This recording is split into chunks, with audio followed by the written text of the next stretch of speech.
Shunaqa paytlarda puli bor akalarimga o'zim videoni yuborib qo'ygim keladi. Siz shu ishni qiling. Men chiroyli qilib video obzor qilib beraman. Bizda keldi Genesis GV80 sotuvda 4 ta ballon tortadi. 3.5 twin turbo motorda. Bu degani raketa ham komfort ham yumshoq.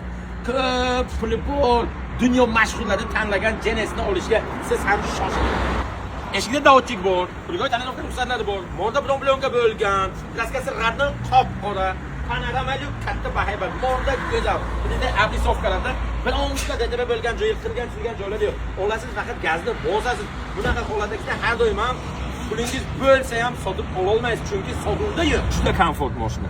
Beji Темно-синий камнеtsiya qilingan kojani salon, panorama lyukka bitta baho berasiz. Perfilyatsiya qilingan, abagli abduflari bor, to'liq, polniy sidenyalar elektronli orqalarigacha, massaj sidenyalar bor, shtorka zavodskoy, tonirovkalar hay u 100-200 ming so'mlik narsa hech narsa emas. Lekin mashinaning o'zining komfort qulayligi bor-ku, juda kuchli. Lexicon akustika, climate control, adaptive cruise control, multi rule, elektronli rulcha, 57 ming kilometrgan 260 gacha gazini bosasiz.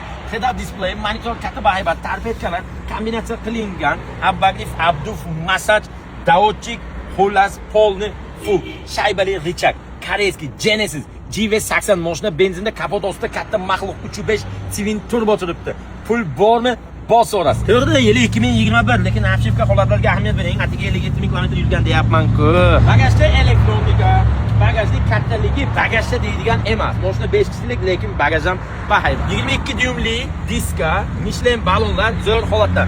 Diska ballonda muammo yo'q, harakat qilmaysiz. Tonirovka ruxsat bron-blonga bor, DTB bo'lmagan, hech qanaqa aybi yo'q. Mashina narxi 64700. Kelishlarga ham joy bor, naqdga mashina oldi savdosi bo'ladi.